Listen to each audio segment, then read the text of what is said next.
definitivamente o auxílio moradia entrou na pauta do dia. Eu acho que esse é o mais escandaloso dos penduricários, né? Que é pago hoje à magistratura, aos membros do Ministério Público e até também aos procuradores e conselheiros e alguns auditores, né, do Tribunal de Contas. Essa semana a PEC do deputado Enivaldo dos Anjos, que propõe a regulamentação desse auxílio, né, no caso só passariam a receber caso a PEC seja aprovada, os membros da magistratura, do MP e do Tribunal de Contas que morem até 150 quilômetros do seu local de trabalho.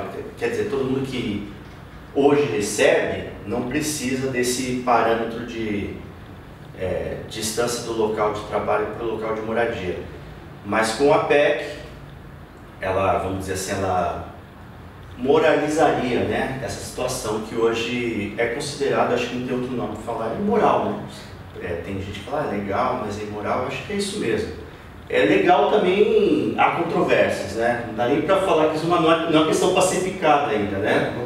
Porque é bom deixar bem claro, porque a legislação já disciplina a questão do auxílio moradia. O que está sendo proposto na PEC é o que a lei diz, que as resoluções do CNJ diz. Hoje recebe auxílio moradia quem quer. É só ir lá pedir e você já tem direito, mesmo não sendo contempladas essas situações. Por exemplo, eu moro na Praia do Canto, trabalho na Enseada do Soares, tenho acesso ao auxílio moradia? Como é que é? A gente aqui já enfrentou muitos problemas justamente por falar dos penduricários. Quando a gente vê audiência na Justiça, aí o representante do Ministério Público chega: ah, mas o auxílio, o senhor sabia que o auxílio é legal, mas não é moral. Pode ser legal, ilegal até certo ponto, que é baseado numa liminar do ministro Luiz Fux, que está para cair a qualquer hora dessa. Então essa questão de legalidade é relativa. Não é pacificado, né? Longe disso. Mas é bem lembrado, Neto, que você fez essa observação, porque é bom a gente registrar aqui o seguinte, que quando a gente começou a falar do auxílio moradia, a gente tratou isso como penduricários e não foi infelizmente, antes fosse, né, uma invenção nossa, né, fosse da nossa criatividade esse termo, que é um termo extremamente feliz, né? Mas outros estados já tratavam esse assunto com esse termo, né? E a gente também passou a tratar. Mas quando a gente começou a falar do auxílio moradia e dos outros penduricários que são pagos aos membros do MP e da magistratura, a gente foi extremamente criticado, mais do que criticado. O próprio exemplo, o próprio chefe do Ministério Público, o senhor Éder Pontes, ele processou a gente por isso, né? Processou porque a gente começou a usar esse termo, que ele julgou que era inadequado, que era ofensivo, né? Mas você vê que hoje, fico feliz hoje que esse assunto se tornou público, né? Está na pauta da greve dos servidores do Judiciário, entrou na pauta da Assembleia Legislativa, vai forçar muito o deputado a descer do muro para se posicionar, e essa é uma pauta delicada, né, Renata? Porque em véspera de ano eleitoral, esse é um assunto que tem gente que vai sair, tem gente que vai se perdendo, né? A gente observa que, assim, quem trabalha para pacificar essa questão dentro da Assembleia é o próprio Teodoro Ferraz, que tem sentado, tem conversado, né, com o pessoal do Judiciário. Mas quem tem aparecido bastante nessa discussão é o deputado Marcelo Santos, que tem defendido a constitucionalidade. Ele diz que é contra o mérito, mas que ele acredita que a matéria ela não é constitucional, por isso não pode ser aprovada. Mas o problema é que o Marcelo ele é cotado para ser candidato nas eleições de 2016, embora ele não tenha batido o martelo, num dos municípios mais carentes da Grande Vitória, que é Cariacica. E a gente tem que lembrar que na eleição passada, o prefeito Juninho venceu justamente pela questão da popularidade, né? Uhum. Então essa postura, ela pode trazer um prejuízo político grande, principalmente para o deputado Marcelo Santos, mas ele não é o único. A PEC do deputado Enivaldo colocou um bode na sala. Então, assim, a gente vê que metade do plenário está indeciso, esperando um movimento do governador Paulo Artung mesmo, se posicionando, porque O governador também comentou isso, né? Também não concordando, mas assim, não deu uma sinalização ainda para a Assembleia sobre como deve se colocar. E quando o líder do governo e o vice-líder, e aí eu estou me reportando a uma matéria do Jornal Tribuna de quinta-feira, e que o líder e o vice-líder estão colocados no grupo dos indecisos, né, sobre a questão da PEC.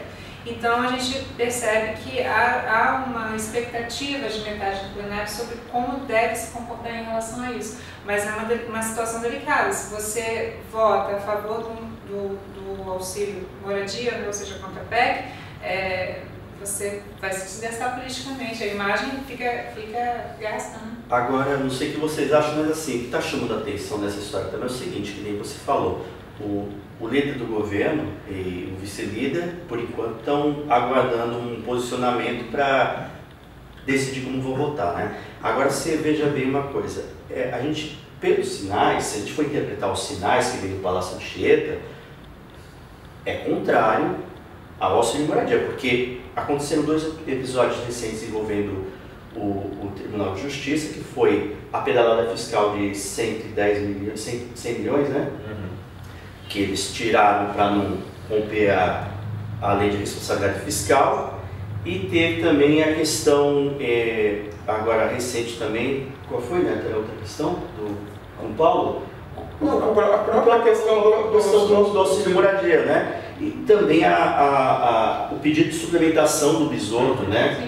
Que o Paulo tergiversou, mas não se posicionou. Quer dizer, então você vê que o discurso do Paulo, em alguns momentos, sempre quando houve essa polêmica com benefícios e tal, ele sempre colocou isso como um discurso, como uma demanda fora de hora, não é momento agora. Então acho que... Mas tem um detalhe aí, Zé, isso coloca a Assembleia entre a cruz e a caldeirinha, né? Sim. Porque a gente sabe que hoje o governador ele não tem mais aquele poder que ele tinha naqueles 2 mandatos passados, que ele falasse, olha, faz aí que o resto eu resolvo com o Ministério Público e o Judiciário. Não é mais bem assim, né? Tem que conversar muito. Então, e a gente sabe que os deputados eles têm medo mesmo do Judiciário, não sabem o que pode acontecer lá na frente.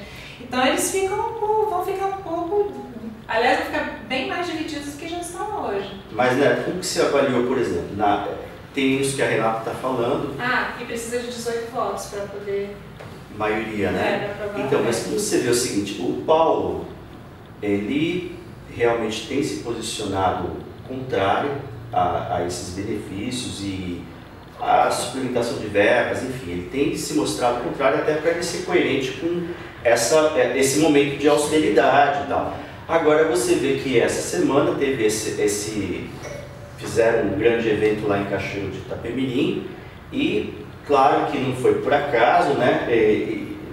Era para discutir, o pessoal tinha ido para discutir a questão das audiências de custódia, e depois teve aquele evento que reuniu o Teodorico Ferraço, o Éder Pontes, o Bisotto, o Zadini, né? O Paulo Artung, obviamente, e todo mundo se reuniu e teve essa intenção, pelo menos meu entendimento, de querer mostrar a unidade, que está tudo bem, os poderes. Não é? Mostrar essa sintonia entre os poderes. Mas quando a gente fala de dinheiro, a gente tem que lembrar que foi hoje o Paulo combate um monstro que ele criou lá atrás. Essa política de suplementação e de superorçamentos do Ministério Público, do Judiciário, sobretudo, começou lá atrás, em 2003, com o Paulo. Desde então foi dinheiro, só que a gente chegou no limite. A arrecadação do Estado era crescente, agora a gente chegou num momento que ela estabilizou. Enquanto os gastos são cada vez maiores, porque toda vez eles inventam um novo benefício para ganhar. Aí vai essa escalada de gastos e chega um momento que dá para explodir essa bolha. Então, como lidar com isso? Então, talvez o Paulo esteja com muito dedo para lidar com essa questão, mas eu acredito que somente uma mobilização popular mais contundente para a Assembleia passar essa PEC, que é bom deixar isso bem claro, que não é contra o auxílio moradia, mas é para concessão do auxílio moradia quando se deve pagar, na forma da lei, não da forma clandestina que é hoje. Ah, é só pediu, levou. Não é assim. Não, é porque também é duro, né? Eu acho que quando a população começa... Por isso que foi muito feliz quando o deputado Enivaldo propôs a PEC, da parte dele foi uma iniciativa realmente muito feliz, porque você vê, a população agora é que ela está começando a entender que existe esse benefício, que são... A gente está falando de servidores que ganham aí na faixa de... entre penduricários e subsídio, 40, 50 mil reais por mês. Então você realmente, você saber que o cara recebe R$4.300 mensais de auxílio moradia é uma coisa que revolta. Num país que 66% da população tem renda familiar de R$2.066, né? E são mais de 5 salários mínimos. Explica isso para o trabalhador. Essa talvez seja a parte mais complicada. São 34 milhões por ano para bancar apenas um benefício. A gente está falando só de um, né? Só um benefício, maior que o orçamento que 26 prefeituras aí. 34 milhões. Para uma instituição que é desse tamanho, são 300 membros. É difícil você falar, né? É difícil para o governo defender isso, né? Na verdade, expliquem.